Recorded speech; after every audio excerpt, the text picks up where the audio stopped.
લોકો એડ્સ આપતા હોય છે લગ્નની, તમે વાંચી હશે, ઊંચી પાતળી લાંબી સુશીલ સંસ્કારી ગોરી, આવી છોકરી સૌને જોઈએ. કોઈ એવું લખે છે કે સેન્સ ઓફ હ્યુમર સારી હોય ભાઈ, બહુ રૂપાળી નહીં હોય તો ચાલશે, રસોઈ હું શીખવી દઈશ, પણ સેન્સ ઓફ હ્યુમર સારી જોઈએ, પરિવાર સાથે બેસીને હસી શકવી જોઈએ, મોઢું ચડેલું ના હોય. બસ હું તમને સૌને પૂછું, એક છોકરી હોય ઐશ્વર્યા રાય, દીપિકા પદુકોણ જેવી રૂપાળી, આમ તમે જુઓ ને તમને એમ થાય કે ક્યાં બાત હે, પણ મોઢું ખોલે ને સુરતી કાઢે,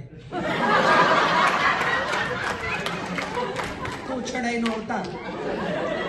અને બીજી હોય બહુ રૂપાળી ના હોય, કદાચ વજને થોડું વધારે હોય, પણ તમારે ઘેર આવનારો માણસ આનંદથી તમારી હાજરીમાં કે ગેરહાજરીમાં જમ્યા વગર ના જાય, તો તમે કઈ પસંદ કરશો?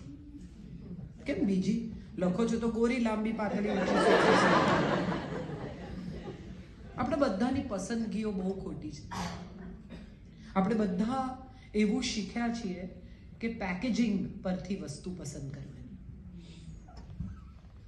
હેન્ડસમ હોવો જોઈએ, હેન્ડસમ છોકરો અથવા રૂપાળી છોકરી. ગાડી ખરીદવા જાઓ છો તો બોડી જુઓ છો કે મશીન જુઓ છો? કેમ? Now, body is a very secondary number.